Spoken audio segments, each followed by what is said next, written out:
What is clearly a scam, but is so normalized people don't notice? Social media. From their happy beginnings, they're now mostly a funnel used to ram as many advertisements into your mind as inhumanly possible. Sponsored posts every third or fourth item, I see you, Instagram, Facebook, Reddit, etc. And that's not even mentioning the extensive filtering network that curates the information you get to see when you're looking for something. Curated information is just a nice expression for you being conditioned to form certain opinions / buy more stuff. Social media groom minds. Story 2. All MLMs, multi-level marketing. They prey on insecure women, specifically army wives to give in. It's almost like a cult, guaranteeing new friends, lots of free trips, and make $20,000 a month. They're not your friends. The trips are only free if you become a top earner, and the only way to make $20,000 a month is to get at minimum 100 people in your team that work every single day. Most sales from those companies are from the salesperson who's buying it to sell it,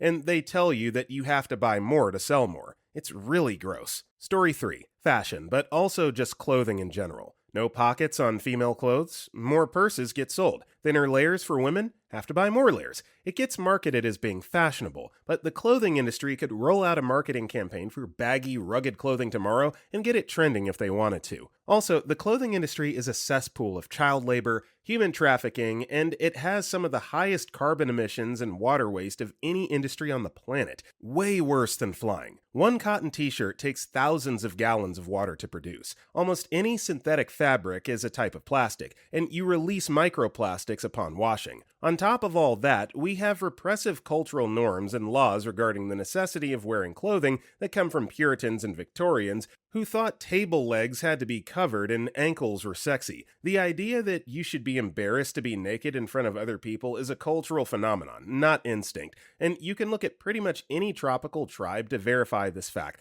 that humans are actually generally normal around other naked humans. Yeah, that might be true, but still want to wear clothes. Come on. Story 4. I don't know if it's normalized, but McAfee Security Service. In my own experience with the service, it's done literally nothing for me except pop up every time I open my computer, or nearly every 4 hours or so. I remember my ex-girlfriend's grandma who fell victim for the service. I tried to talk them down from it and not pay the service, but I was much too late for any semantics. So I just took it to memory that every computer already comes with security software, and any outside security software, if not installed properly, checked with 100% concentrated power of will, you're going to have a bad time. At least, I'm convinced that the McAfee service is just a virus that makes you pay similar to some of those other viruses that get your photo via your personal webcam, lock your computer, and show you a copy-pasted photo of a legal document urging you to pay a ransom. What was it? Ransomware. So my belief is that even though most people may use McAfee as a computer firewall security service,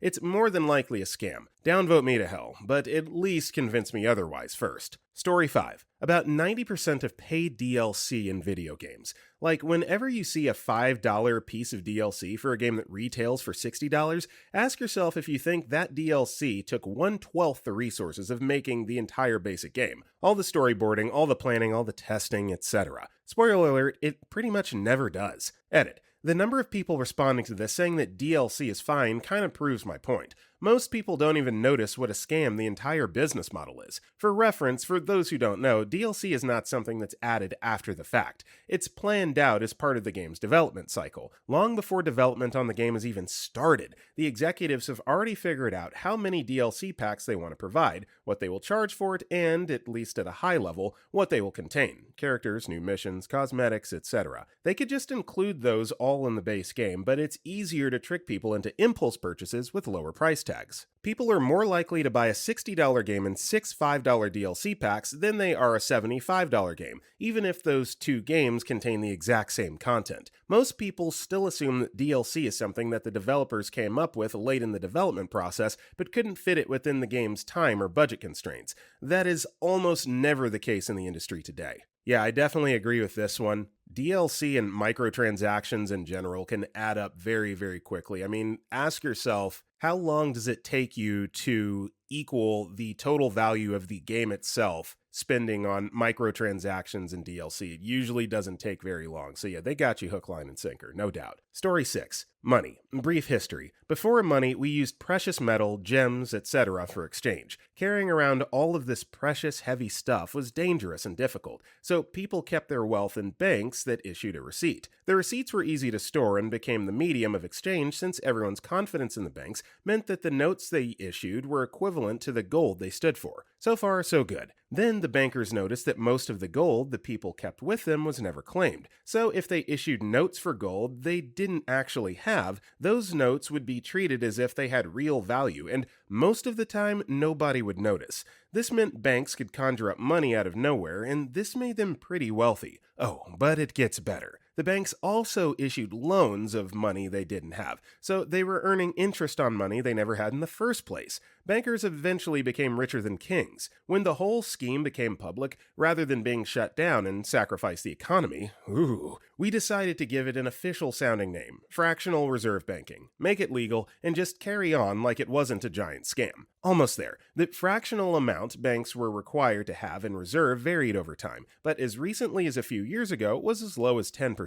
That meant that if a bank had $1 in savings, they could issue loans of up to $10 on that $1 amount. Now, the bomb. In March 2020, in the US, the fractional requirement was dropped to 0%. Nothing. Nada. Zip. Zilch. Banks now have the power to issue any amount at all without anything of value to back it up. Money is now purely fictional, held by our mutual agreement to be screwed by generational billionaires. Ta-da! Story 7. One that isn't mentioned much, that I've ever noticed, also doesn't generate much sympathy since it scams businesses instead of individuals. The BBB is pretty much a scam. They can collect reports on businesses who aren't members, plus merely not being accredited is supposed to be bad, but businesses have to pay for the privilege of being accredited. As far as what it actually does, nothing really. I worked for a large company at the executive response level before, responding to FCC and BBB complaints among other duties, and generally you just have to summarize your response of what action was taken. It's akin to sharing account notes basically, so essentially complaints don't do anything at all. Nothing's going to happen if you make a BBB complaint in 99% of cases.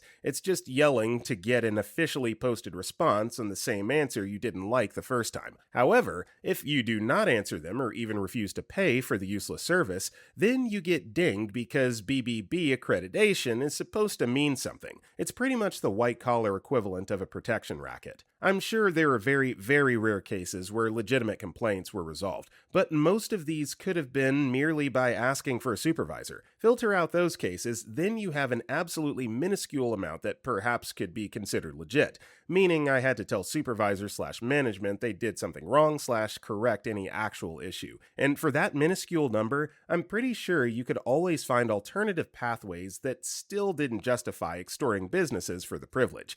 I'm not sure I can think of one single good thing that was their case in a few years worth of handling these complaints. The only thing it's good for in the slightest is spotting complete and obvious scams, but even then, from anything I've ever seen personally at least, it's literally obvious scams, meaning you shouldn't have needed the BBB to notice. I'm talking like a computer software company that sells burned cheap copies of Windows and such.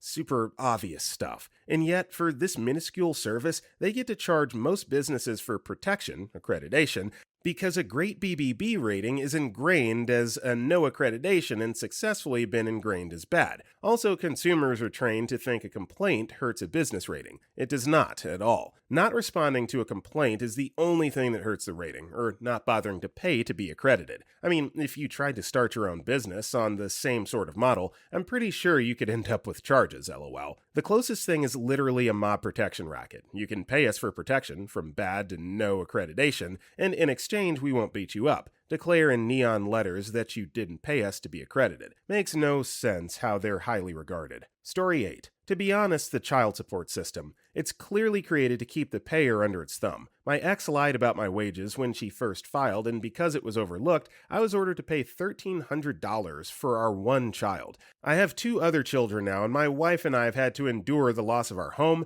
passport, evictions, chasing down warrants left and right because of past due child support. multiple license reinstatement fees, and even lived in a tent for a stint. For 2 years, I was unable to afford to fly over to see my child. She does not allow my daughter to speak to any family members except for myself. When someone attempts to say hello, the mother hangs up. So she's going on 7 years old and has yet to meet my mother and father or my brother and his family, which excludes his daughters that are her age. Then COVID hit, so another year has gone by without seeing my baby. We filed petition after petition to get the CS amount lowered, to no avail. There are also fees, taxes on late payments, so the amount comes out to $14.75. I've gone through 2 lawyers who have tried to get it lowered, but it was denied by the judge. I know CS is important, but it seems the system that was established decades ago when men receive slaps on the wrist for child abandonment are causing modern families to pay for the sins of our fathers, and the system does not reflect the times. There are so many fathers out there trying to do the right thing. The system is such a harsh game to play, and most fathers end up giving up, working under the table, or worse. Then, amazing women who step up and fight by their husbands' sides end up tangled in the webs as well, and that tends to cause damage to themselves. Sorry for the rant, but I saw the question after just getting off the phone with my daughter, who just asked me why I didn't want to be with her anymore, and that I didn't love her before hanging up on me. Story 9. Pretty much everything listed here is absolutely valid, but could be consolidated into American-style capitalism. I'm sure the hackle's already rising, but that's not anti-cap propaganda. It's reality. Corporations are literally obligated to maximize and constantly increase profits for shareholders at any cost. That's why so many good companies suddenly aren't anymore. The revolving door between large corporate interests, banks and government, the think tanks and super PACs, the push to privatization, the removal of regulations, the entire purpose is furthering profit and consolidating power to ensure that cycle is maintained. Utilities, airwaves, important scientific and medical knowledge, large amounts of land, etc. were all largely held in common until the last century. Private companies were licensed to utilize them or service them, and those licenses could be revoked were they not serving the public good, slashed interest, or paying back in for non-public uses. That's not communism or even socialism, as it's now defined. It was a normal part of American life. The durable goods factory can only sell so many of the same thing per year unless they can convince you Broom 2.0 is far superior to Broom 1.0. That's marketing. Maybe they have to start making other things. Consolidation. When the goal changes to ever-growing profits rather than sustainability,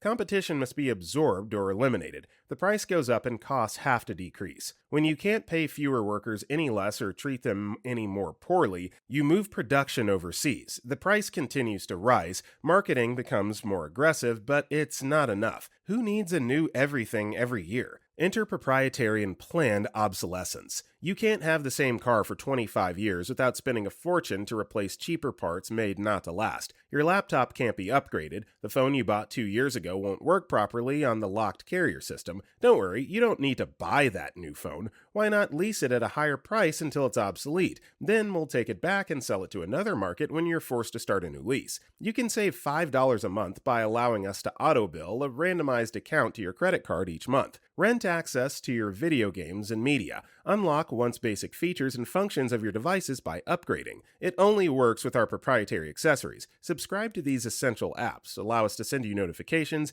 give us access to automatically upgrade, grant us permission to collect and share data. With so many things running from the cloud, you're going to need that extra memory. Better get it now. Apple's soldering it in so you can't do it later. They normalize the ideas that everything is temporary and disposable. Constant gross consumerism, privatization, consolidation, open abuse of the public because there simply aren't alternatives which feel feasible or reasonable in modern life. Who wants to argue that same or next day delivery of practically anything isn't luxury for the common man? Who cares if it's ceding control of most supply chains to one consistently abusive corporation, essentially one person? It's just the way it is. Greed is good. If we all just work harder, we'll eventually have easier access to modern necessities, more choices and flexibility. We'll graduate to a higher class that takes less abuse and has more control, even though there's less and less evidence to support that ideology. It's neither breaking news and unlikely to make the mainstream news because they're beholden to the same system. Have to follow that Fox model. Get that sweet supplement money.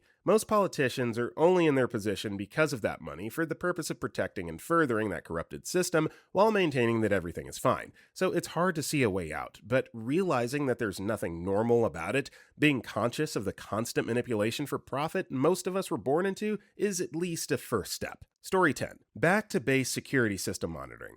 Huge scam. My smart home security system alerts me faster than ADT ever did. Biggest offenders. When you don't answer the call, they'll send out someone and will charge you a fee. And every hour your system messes up, it will send false error codes to the monitoring station, which they will charge you a huge fee to fix. And if you want to disconnect it, the guy I spoke to from ADT was going to charge me $250 call out, plus $50 every 15 minutes he was at my house.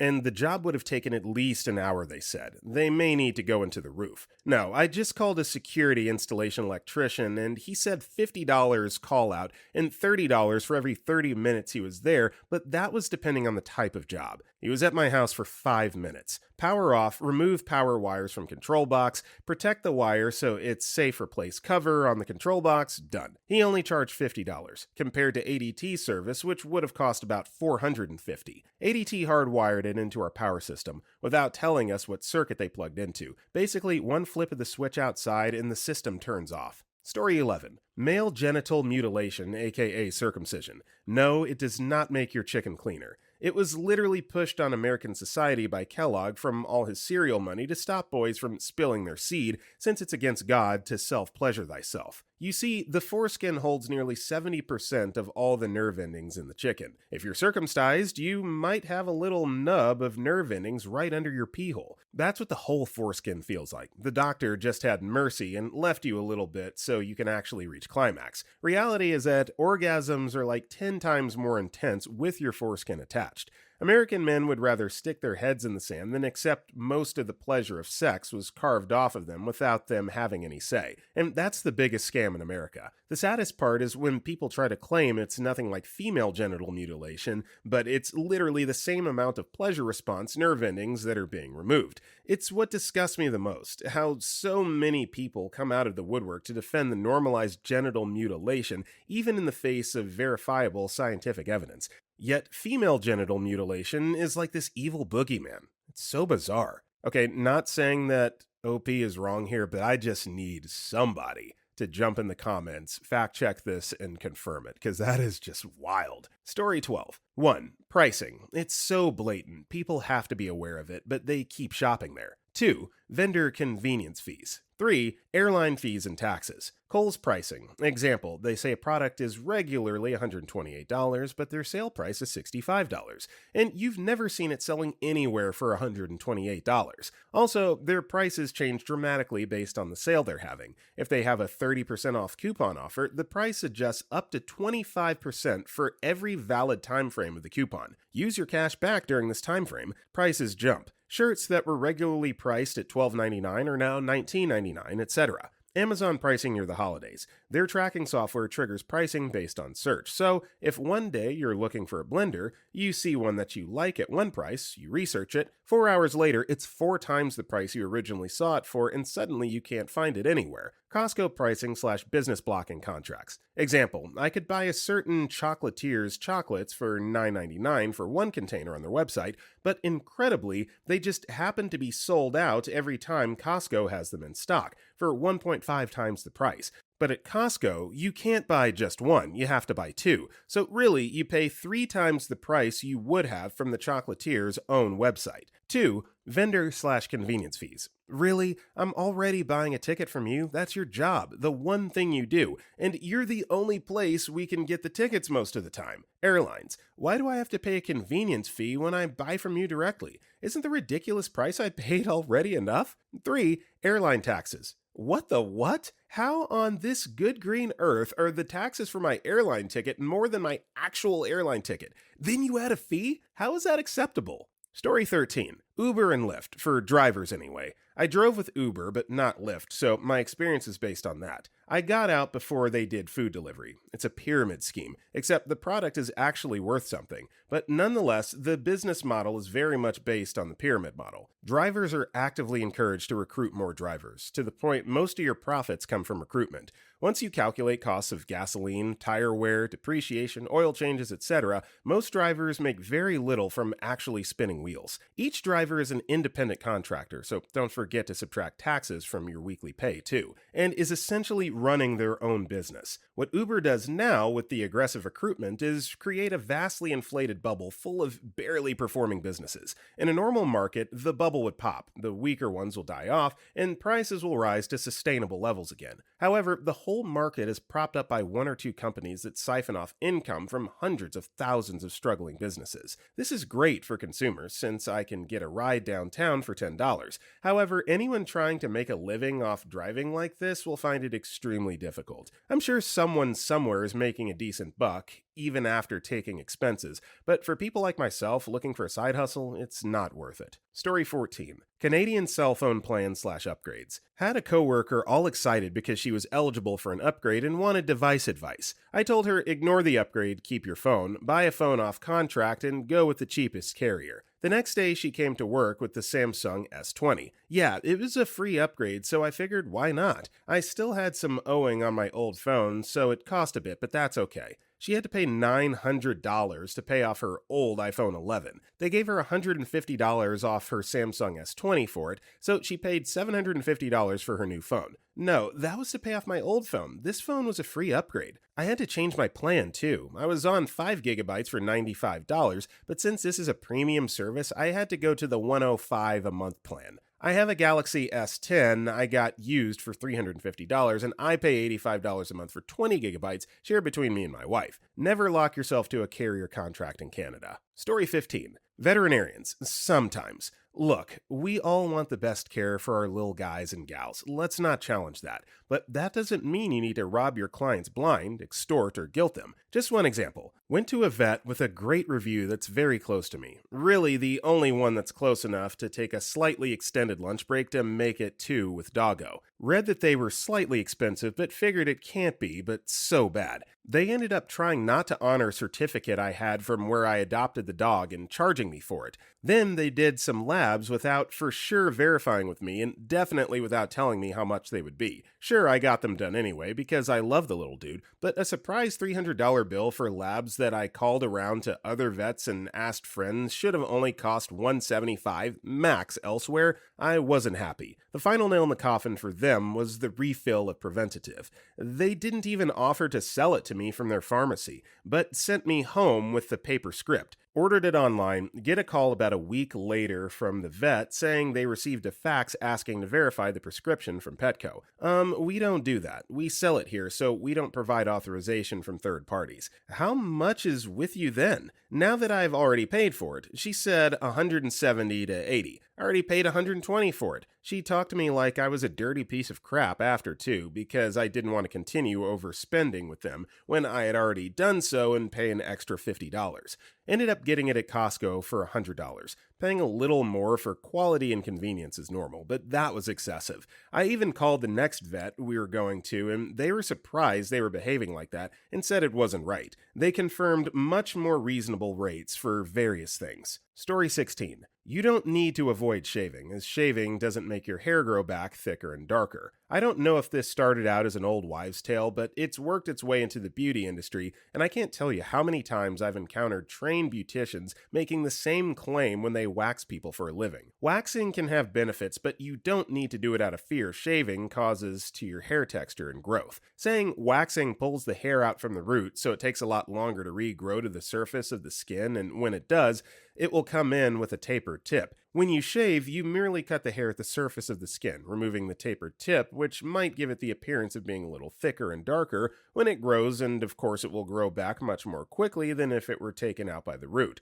So waxing could be a better option for you is fine. Saying shaving makes hair grow back thicker, darker, and faster, so you mustn't shave X, Y, or Z is either ignorant or purposefully misleading to sell a treatment or product. Yet it happens all the time. Story 17. art/3D, modeling, rigging, programming, computer degrees from 90% of universities and colleges. Don't put yourself in a lifetime of debt to get a degree few care about. There are so many options to get the same skills for cheaper and more frequently. Seriously, I work in an educational institute related to the film and game industry. No one in the industry here in LA gives a crap what school you went to for your GPA. A cert from the degree mill for a few $100 is the same to them as a full bachelor's from UCLA. What matters is your skill, your portfolio, and you're having a clean social media presence. Also, connections. Okay, mostly connections when it comes to higher end positions. But for entry level, you go take an online series of courses from one of the Big Ten. Gnomon, Oatly Academy, Ringling, SCAD, Dave School, CGMA/CG Society, Animation Mentor, CG Spectrum, RMCAD. Most of those you can take individual courses. Some are pretty reasonably priced. Several do mentorships. All are names known to the people who actually hire artists in the industry. You go practice, take a few classes, get a degree if you want, learn from YouTube and so on, and put together a decent portfolio, and take that to a job offer. If you have the chops, you'll have a chance. Pro tip, if you have some decent talent and want to work in the game or film industry, take a mentorship class, be it one-on-one or in a small group class. I really want to stress how helpful it can be doing small group classes to network with people in the same field, from an instructor who works in the industry, not a professional teacher. An artist who's active in the industry. Someone whose name has AAA title or box office hit credits. If you can impress them or show potential, they'll point you in the right direction and might even lend some name power to your application.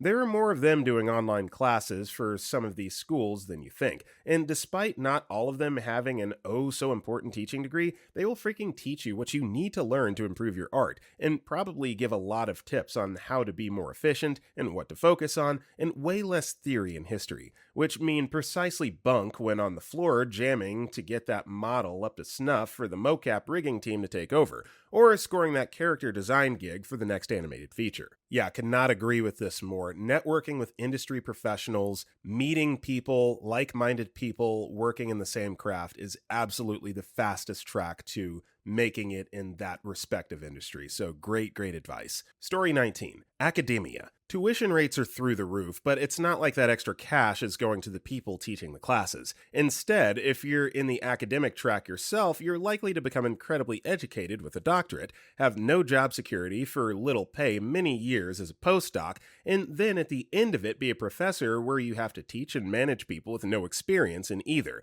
And that's if you're successful. Maybe 1 in 20 people who finish with a PhD actually manage to be a tenured professor, and the use of adjuncts, taught just a few $1,000s per class with no benefits or job security, is getting higher. I'm currently a postdoc, and the amount of abuse you see from supervisors amongst vulnerable grad students and postdocs is astounding. People are conditioned to accept conditions you'd never accept for a normal job, and I've seen and experienced a lot of things, all from brilliant people for very little pay. While I enjoy my research and working with students, I hesitate to say I want to be a professor someday just because it feels like such a pyramid scheme. Story 20. Subscriptions. I mean, honestly, I would not call this a scam, but companies are getting more and more creative, so it's becoming much more scummy. For example, if you choose PayPal for your subs, you can just cut off the subs via PayPal itself, but otherwise, if the charge is applied on your card, for example, you cannot cancel unless you go to the website and go to your account management page. The problem is that companies invest heavily into marketing and how to make the cancel sub button hidden. They also try to toy with emotions to trick people into thinking they're canceling the sub itself,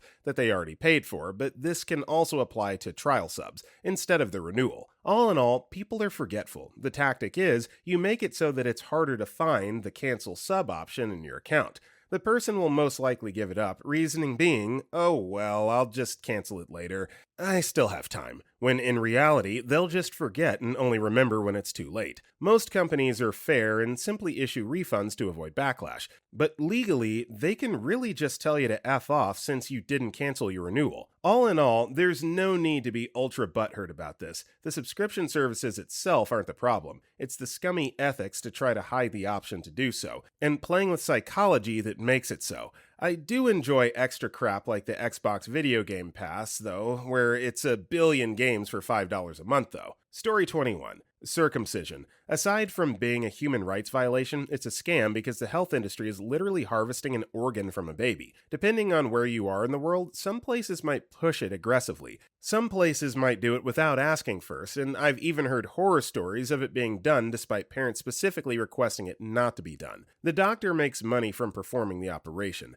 The hospital makes money for providing the space and tools for the operation. Then, once the skin is sliced off the infant, it's not just thrown in the garbage, it's sold to cosmetics companies for use in research and development. Big industries cooperating to make money from harvesting skin from babies. And a big part of the scam is proliferating this idea that cutting off part of the baby's chicken is somehow a good thing. Research the issue if you want, or save time by just asking yourself, why in the hell would it ever be a good idea to cut off part of a normal, healthy baby? Repeat it a few times if you need to, until you realize how ridiculous it sounds. And if anyone defends the religious right to cutting baby chickens, I ask them, do you also defend the right to cut up little girls' clitorises? Do you defend the right of men to have multiple wives? Do you defend the right to own slaves? Do you defend the right to sacrifice animals? These are all practices from different religions and cultures that most people would not be okay with today. So why so obsessed with cutting baby chickens? So I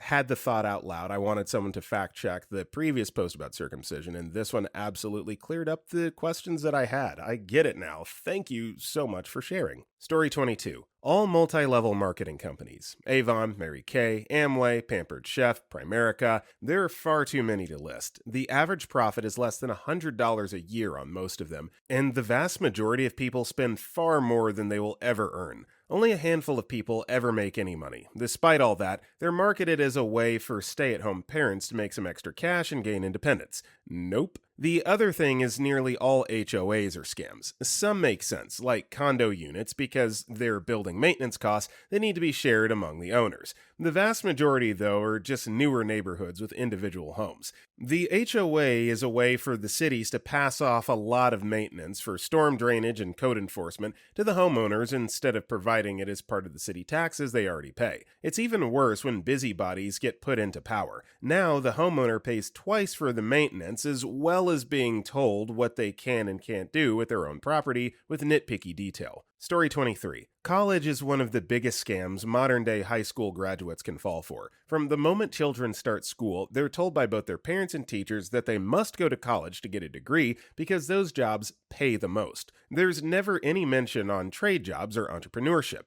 Trade jobs are often stigmatized by society, despite the fact that they pay better and supply more demands than college degree jobs. A quick look on a job hunting site will show that most starting salaries for jobs requiring higher education pay the same compared to entry trade jobs, which also tend to have more entrepreneurial value than college degree jobs. Children are also never encouraged to pursue entrepreneurial careers, which can teach valuable lessons about how the world works more so than college programs will. College used to be reserved for those gifted with high intelligence and academic drive, which is why I personally believe college only makes sense for A students. If you're in college and find yourself with B or C average, you might want to consider a career change. The general college indoctrination oversaturates the job market. If the majority of people go to college and get degrees, there will be an excess supply of qualified lawyers, doctors, engineers, etc. This not only lowers the starting salary, but also harms the economy due to the lacking quantity of trade workers,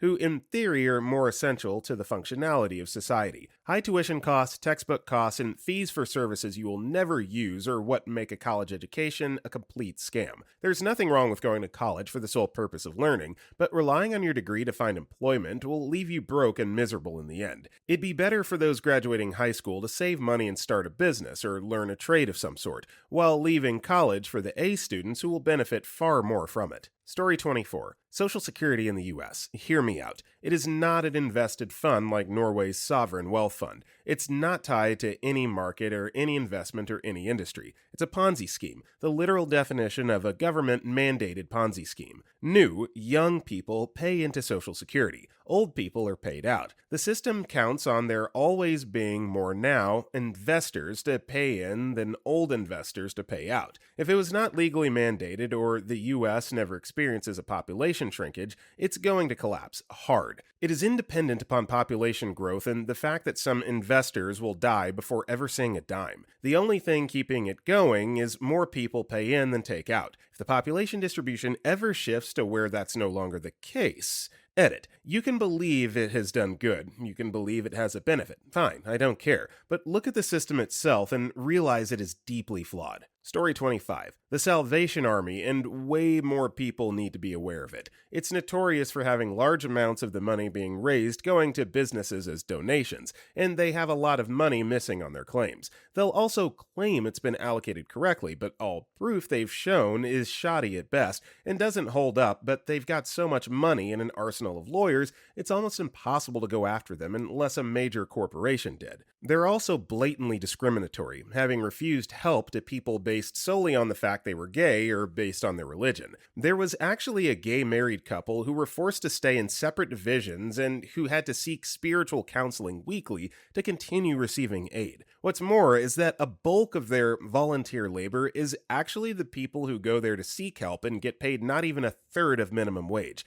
And it's not volunteer. See, the Salvation Army claims it helps people find stable jobs, but what it does is it forces people seeking help to work for them for next to nothing, and that's it. Don't donate to the Salvation Army. They're awful and perpetuate poverty more often than help it. Story 26. Amazon Prime, TLDR version. Amazon has artificially inflated first-class shipping costs to create the illusion that Prime saves you money, but in reality, both with Prime and without Prime, costs far more than your local post office for first class. I stopped paying yearly because of this. Year after year, they stripped away more features of the basic features of an Amazon Prime plan, substituting them with Plus subscriptions. Subscriptions on top of subscriptions that you can only get by having the base Amazon Prime subscription.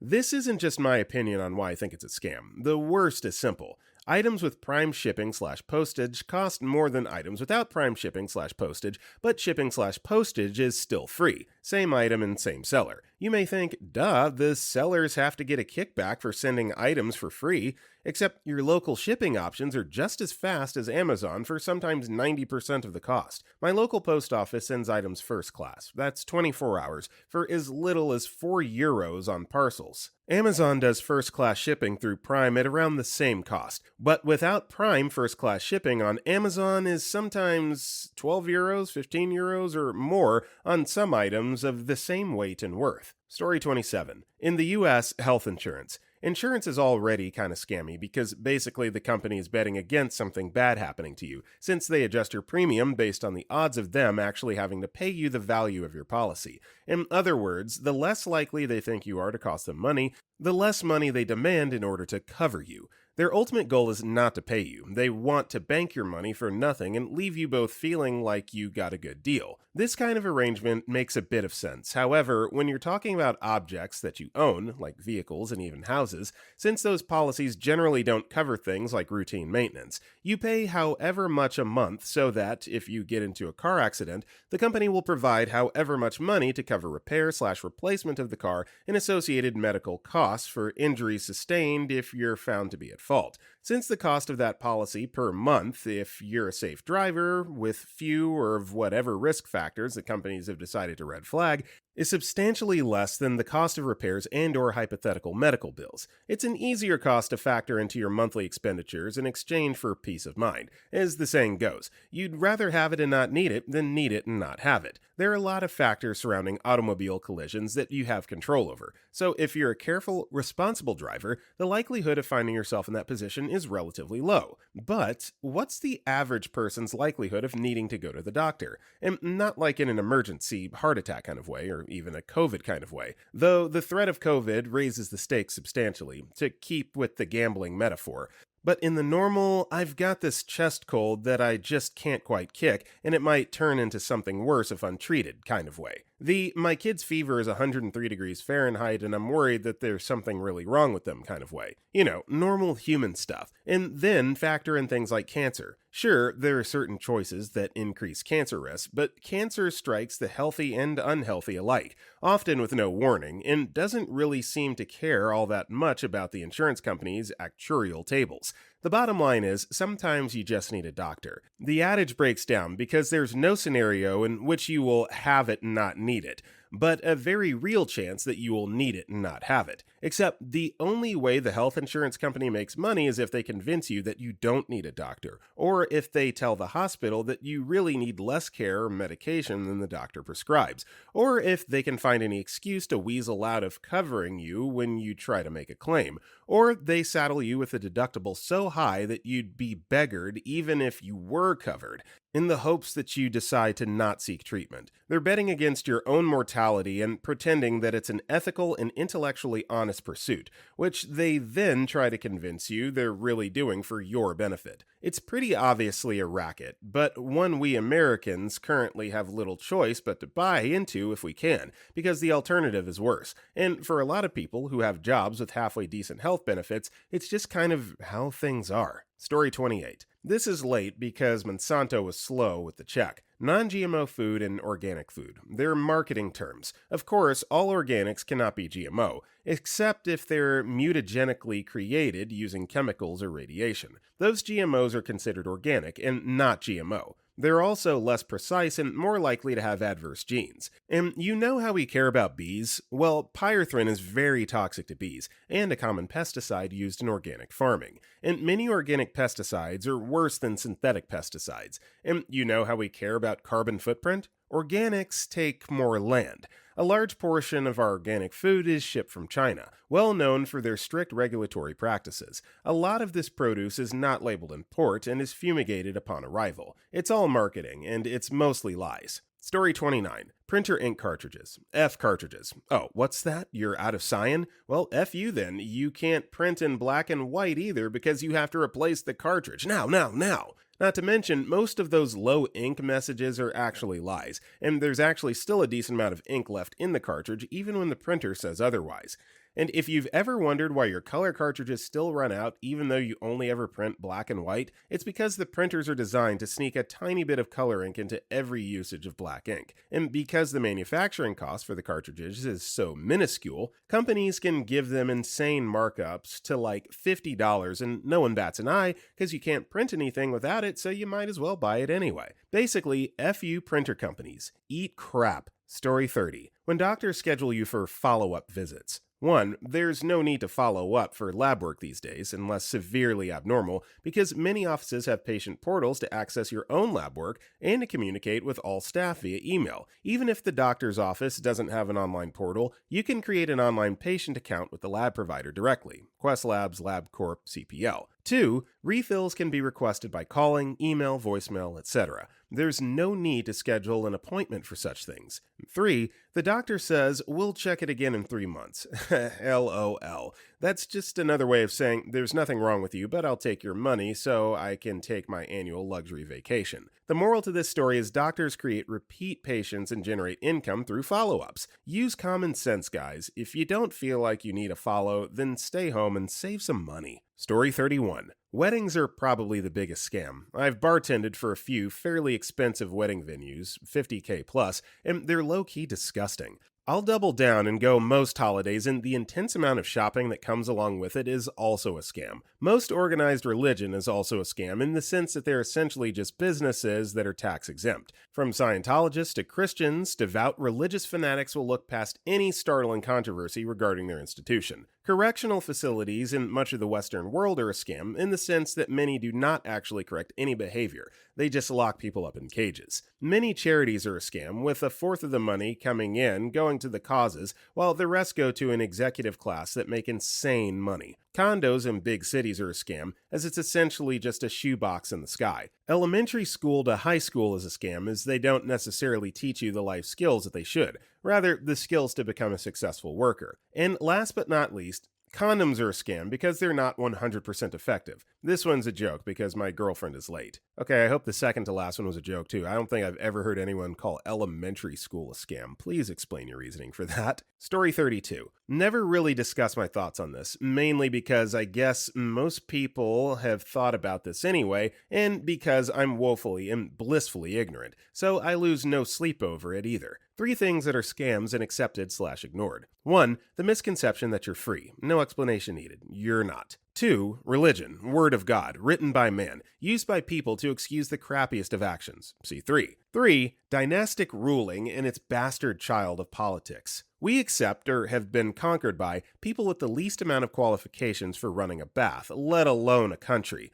based on brute force or promises they're never held accountable for, backed by people who have money and want more. These individuals are often born into wealth, so power is the only thing they don't necessarily have, and we all know how much fun it is making even more money with said power, because a culture of short-termism accumulation is all they know or care about. Or they're groomed, looking at you, Eton, for these roles, with even less life experience or knowledge of how the real world works outside their bubble, which is protected by those who want to maintain the greedy status quo, see power and money. It's not even a scam, it's disorganized crime. Even worse, they've created a narrative which pits Joe Public against each other, supporting political parties that are supposed to be opposite but fundamentally do the exact same thing. The few genuine good people who get into the game can't compete with greed/money or are corrupted by all the trappings and temptation. Either way, any progress made is incremental but often overstated and celebrated to make ourselves feel a bit better. There's really no turning point for at least another several hundred years before technology outpaces the need to accumulate crap and the associated power required to do so,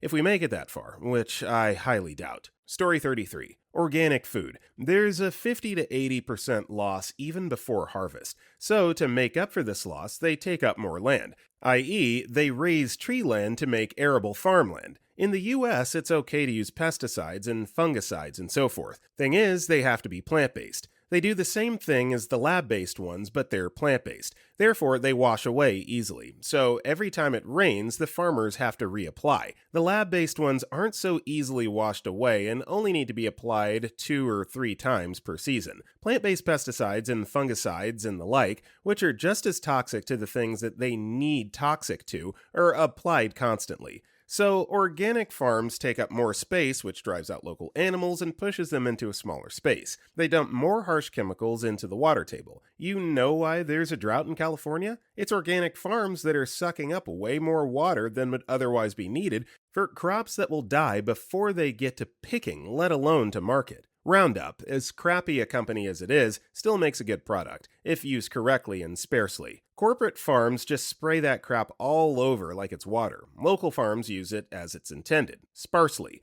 once in the fall and once in the spring, and then maybe occasionally to control flare-ups, because lab-based pesticides and fungicides aren't water-soluble like plant-based ones are. Source, Produce Guy, 15 years. Been to lots of farms and met lots of farmers. Organic produce is killing the planet and essaying your wallet. Story 34. In Mexico, they do this thing called redondeo, which basically works like this. Redondeo means round up, so you pay $13.95 for something. At checkout, they say, do you want to round up for, insert name here, charity? And since you have $14 on your pocky, you can't possibly do anything or couldn't care less about those 5 cents, you just say yes and move on. The fact that you want to give money to charity is awesome. What is wrong is that big retail companies in Mexico do this to actually pay less taxes at the end of the fiscal year. Whenever you give money to charity in Mexico, might be the same in the US, but I haven't checked it out, you can have some amount of your total due taxes deducted. Maybe even all, or end up on a positive balance where the government will pay you. The thing is that you have to prove some way or another that you did give money to charity.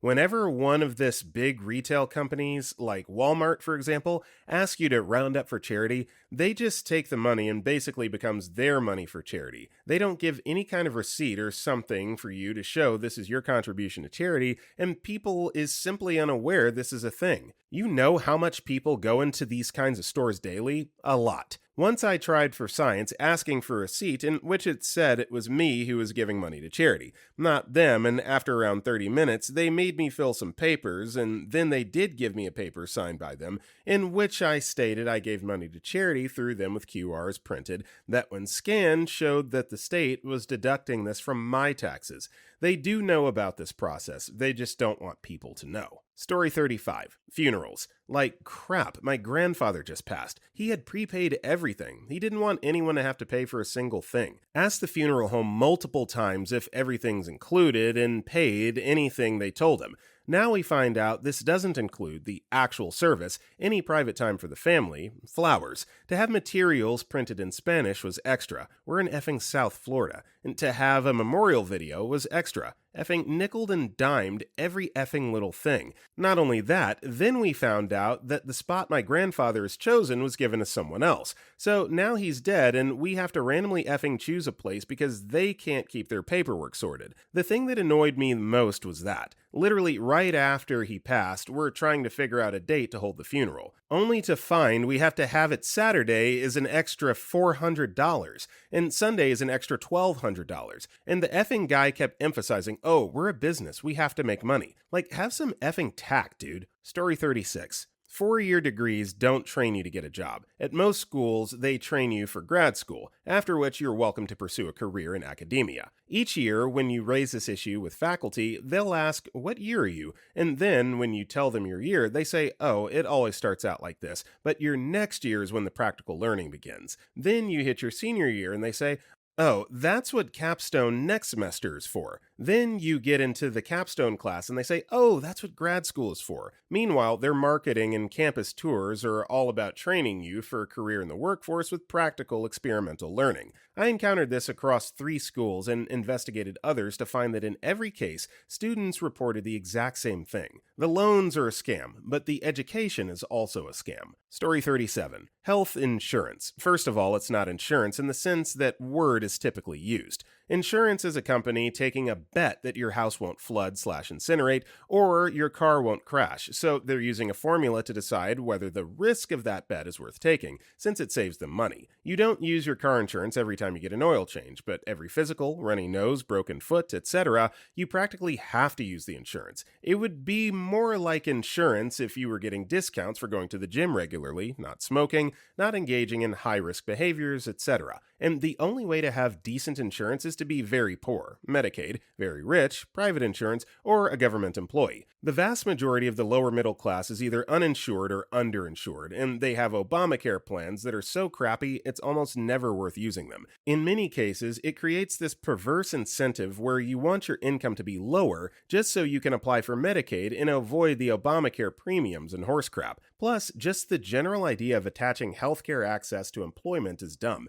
and it wasn't always that way in the US and isn't that way in many countries. So when a massive pandemic comes along, you have millions of people losing their healthcare when they need it most, and losing their jobs and ability to pay out of pocket. No one gets to decide how much healthcare they need. No one goes, you know what, I've been good this quarter. I've maxed out my 401k, I've stopped going to Starbucks, I'm going to treat myself. I'm going to get that dialysis I've had my eye on. That's not how the crap works. Though number one cause of bankruptcy in the US is medical bills. I just pray this is a short, temporary period historians will look back on in confusion, and we soon figure out a way to make sure no one is defaulting on their mortgage because they got bone cancer. Story 38. How much are people going to hate me if I honestly say Christianity? My thoughts. 1. You're told that your connection with the God fellow is going to give you eternal life. 2. The same is true of your relatives, so you're encouraged, morally obligated, to spread your newfound belief. 3. People are most often religious by the circumstances of their parenting or else conversion during a rough time in their life, i.e. when people are most susceptible. 4. Although some biblical stories have at least some historical origin, it also contains some actual effing magic that are conveniently called miracles,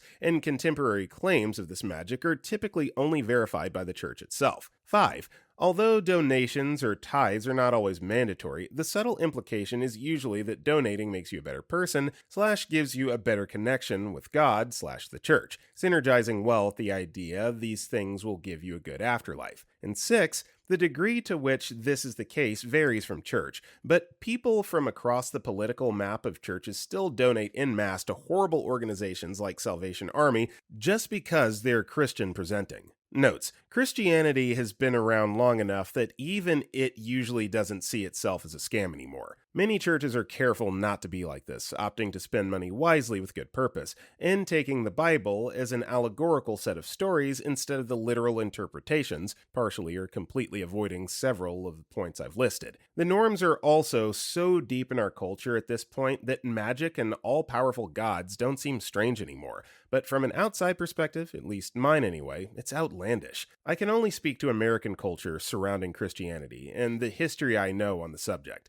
Yes, Salvation Army really is horrible. I strongly encourage everyone to research them more thoroughly, but that's a whole separate rant. Story 39. Health insurance. This is an entire industry who exists on the inefficiency and waste that they interject into the healthcare system. Their profits are literally the difference between what you pay for healthcare and what healthcare actually costs. And some may claim that this covers administrative costs, but universal healthcare systems, even things like Medicare and Medicaid in the US, pay almost nothing in administrative costs and are far more efficient than health insurance companies, with almost every penny they spend going to actual healthcare. This is, of course, one of the main reasons the United States has the most expensive healthcare in the world, with very mediocre health outcomes. The only other justification for the existence of health insurance companies might be their ability to bargain for cheaper prices for goods and services by representing such a large pool of people. But national health systems are significantly better at this, as they both represent an even larger pool of people and have even more tools to pressure, like drug companies, to lower their prices. This is the most evident in the fact that drug companies sell the same drugs in the United States at a significantly higher price than anywhere else in the world, even adjusting for the wealth of the individual nations. Another big scam is tipping servers. Research has shown that countries that don't have a tipping culture, like Japan for example, just pay their servers what they're worth, actually have better service than we do. And restaurants only keep tipping around as a way to underpay their workers and pass their labor costs directly to you. They also know that just like $5.99 seems like a lot cheaper than $6 in our chimp brains, most people are not going to add 20% to every menu item when deciding what to buy. Story 41. Synthetic motor oil. 99% of synthetic oil has no synthetic base. It was removed starting in 1997 by Castrol Syntec, who instead molecularly modified crude oil by hydrocracking and got it called synthetic. But the public believes the terms synthetic, 100% synthetic, and full synthetic, which are merely advertising terms and mean nothing. This new synthetic oil without synthetic base, APO and POE, is called Group 3. Before the Castrol fakeout, all synthetic motor oil had a synthetic base. Real synthetic oil is called Group 4, APO, and ester, Group 5. The 4 remaining real sins in the US are Amsoil, Signature, Royal Purple, Redline, and Joe Gibbs Racing, made by one of the previous 3. These are combinations of Group 4 and 5. Ester is used in jet engines, but it's $30 a quart. The oil companies won't tell you if it's Group 3 or 4 to 5. If you race, have a turbo or tow, Group 4 and 5 is a better oil. It has a higher flash point. Sorry, Mobil 1 fanboys, you're using an oil that probably costs $2 to make. Just a Group 3 like Pennzoil Platinum and Castrol Edge. If Group 3 is fine with you, buy Amazon Basics, Costco Kirkland, Mag 1, or Walmart SuperTech. All made by Warren and all SN Plus rated. When on sale at Costco, only $3 a quart. If an oil is made in Japan or Germany and is labeled synthetic, it must by law be at least a Group 4. Motul and Liquimoly are excellent real synthetic oils. Only in the US are consumers so fooled. Story 42. High deductible HSA health insurance in the USA. I paid $1,400 a month for my family of 4 to have a right to establish a healthcare savings account, which I was encouraged to put $300 a month into. I'm asthmatic, so breathing cost me $500 a month at the time. It's down to $150 a month now that there's a generic for my preventative inhaler. Of course, I never met the $5,000 deductible. Bizarrely, my insurance didn't count the preventative inhaler towards my deductible. I was just above low income levels to qualify for lower cost insurance, which also put me in a higher tax bracket. Full insurance would have been $2,400 a month with a $3,000 deductible and copays. On the plus side, I ate mostly vegan because that was all I could afford. I had to pretty much give up my successful small business and take a job with insurance so I could breathe and get my daughter the care she needed one year. Of course, my new health insurance is also a high deductible HSA plan, but at least I don't pay for the insurance part. I almost met the $10,000 deductible one year when I needed x-rays and physical therapy in addition to breathing. I rather enjoy breathing, so I'll keep this job. Story 43. Outlet stores. People think they're getting legit name brand items at a discounted price, but it's almost never the case. Most brands create completely separate items for outlet stores versus specialty stores, non-outlet regular lines of a brand store. You'll have different items made with different/cheaper materials from a different warehouse. These items aren't discounted, they're made to be worth and sold at that low price. If you try to return an outlet item to a specialty store, you'll often find it impossible because it's just not on file. Not only this, but the next time you go to an outlet, look at the price tags. Outlets love to print prices that end in 99 or 97 cents. This is because companies have long conditioned customers to feel that products ending with that are discounted. Think price stickers on a markdown item saying $9.99, whereas we associate prices ending in full dollar amounts, or 95, as the full original price. You're almost always better off waiting for sales or coupons at a regular store than shopping at an outlet. You will get a better quality product and at probably a much better price. Story 44. Car insurance. Over the years, I spent a crap ton on car insurance through State Farm and never had a problem because I never had a claim. I got rear-ended last year and it was such a battle. They tried to say I was at fault. I was stopped at a red light and a kid texting plowed into me doing 40-ish mph. Then couldn't track down the kid because he had given us false information. I got the info with one Google search. They even threatened to sue me at one point because I lied and the kid who hit me said he was never even there. Then my car was at the collision center for 5 months because our airbag sensor was reset and needed to be replaced. Collision Center couldn't replace it without permission from insurance. Insurance wouldn't replace it because the airbags didn't technically go off. I couldn't pick it up from the Collision Center because it's illegal to drive without a working airbag. Insurance said it was okay to drive. They also wouldn't authorize the replacement of the driver and passenger seats, even though the frames were bent from us being thrown forward in the impact. They refused to total out my car, even though they said they had to rebuild the rear end of the car, replace all the sensors, and replace the seats. My car was valued at $5,000 at the time, and repairs cost over $10,000. I now still owe a couple thousand, and it's a lemon of a car. Because the kid was uninsured, we had to pay for the repairs up front, and State Farm would reimburse us. This accident happened last year, and we still haven't been reimbursed. We've had so many issues with this damn car since the accident, I'm ready to drive it off a cliff. Pretty sure it won't be worth crap when I trade it in for a better car. Oh, and now I pay a crap ton more for insurance because all the repairs they had to do. Yeah, the repairs I paid for after I was the one who got hit. F insurance, man. Story 45. Why would a bank give an 18-year-old with zero credit history a $40,000 loan to attend a school they don't even know if they'll like or stick with?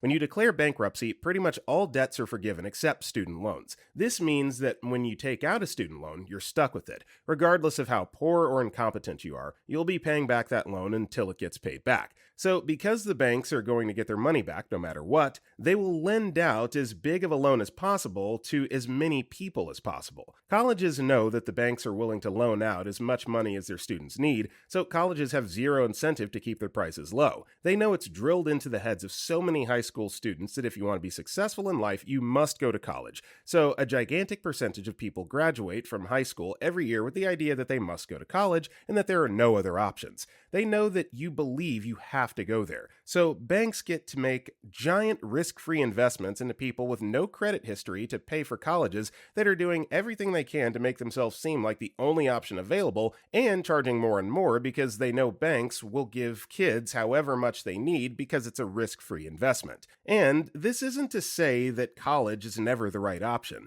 If you have clear career ambitions and you don't see how college is going to help you, why go? Why burden yourself with that type of debt? If you're not sure what you want to do, why go? Why burden yourself with that? Just figure out what you want to do. Something like 75% of undergrads change majors while in college. We need some people in college to become doctors and lawyers. We also need some people to go to trade school and become electricians. And we also need some people to record the next hit music. And we need some people to start the next Amazon or Apple. There's room for all sorts of career paths, and it's not necessarily going to work out for everyone. But I don't believe that under the current life path laid out for high school students of college degree jobs sets up an environment that encourages these young and ambitious kids to take a leap of faith. If it's not going to work out for everyone, I'd rather have those people that it's not going to work out for tell their grandkids about their dumb startup idea that went up in flames, and then have them tell their grandkids about their startup idea that they wish they would have went for. Story 46. Airplane tickets and app delivery services. Airplane tickets manage to increase in price every year while they figure out how to cram more and more seats on the plane so you get less room. First, they rolled out basic economy, like United's, saying you wouldn't be able to have any checked bags anymore when standard was too free. Then other airlines rolled out more basic economy options, same bag issues, but now we can't even pick our freaking seats? What I mean is, when you checked in, you were able to pick from whatever basic seats were available. Last year, I realized you can't even pick leftover seats anymore, so you can't sit with your travel partners. The kicker is, they market them launching this to provide more affordable options for travelers who don't have these needs. Yet, when comparing prices to previous years, it's the same price we used to pay, or even more than we used to pay when economy was just one tier. Second, delivery services like Postmates/DoorDash. I used to use them till about 3 years ago when the fees were reasonable. Maybe $3 to $5 delivery charge, then extra tip. Now the fees are crazy. $30 food order, they want $7 delivery fee, $5 in service fees, and none of that goes to the driver, so tip on top. Then I went to check out DoorDash for a pickup order because my credit card reimburses some credits. But comparing the prices on the menu, the chicken combo through the store pickup is $12.99, and the chicken combo through DoorDash pickup for delivery is $16. Why do they need to mark up menu prices when we're already paying a delivery fee and service fee, which both go directly to the app? I want a meal for two, which is $30 after taxes. Getting it delivered would cost about $50. And F you extra because we know you're not paying drivers any more than you used to. Story 47. The education system. I could rant for hours about it, but there's some things in the design that are fundamentally opposite to the stated mission. Firstly, we should be measuring performance based on increase in a student's academic abilities, tendency to read, ask difficult questions, learn new things, and solve certain problems. School is supposed to make you smarter the way a gym makes you fitter, but what schools actually do is simply to sort students into smart and dumb and treat you that way moving forward. Schools don't make people more intelligent. They take a mix of intelligent and unintelligent people, then pass the intelligent ones and claim they made them intelligent. Second thing, they don't teach practical skills. I love knowledge as much as the next person, but it is outrageous that it's so hard to learn the critical skills required to not F up your life. Caring for a child, maintaining a car and home, financial management, voting, political history, advanced mathematical literacy for real life. It's not like knowing this stuff is not useful even to those who want to become academics. Ultimately, teaching practical skills is better because it's stuff students can immediately engage with that interests will drive them to learn how to learn in general, a transferable skill. If you love learning in an abstract, philosophical way, you should still want to separate the education system from that, because currently we have the worst of both worlds. People learning topics which have no bearing on job and life readiness, but then they're only learning it to get a job so they don't actually care about the deep, non-utilitarian beauty of knowledge itself. These critical skills are important. The education system's supposed to be an equalizer, but I've seen people claim that it's your parents' job to teach you about managing money, starting a business, starting a family, etc. Huh? Lastly, it simply doesn't work. Most kids forget almost everything they've learned the previous year with just one or two flashes of permanence. The mitochondria is the powerhouse of the cell. The major reason is because of how homework is done. Practicing things is the best way to remember. Homework is by far the most important part of school, yet it's done in the worst possible way. After keeping this ball of energy and excitement known as a human child sitting down inside for hours and hours, we send them home, often to no supervision,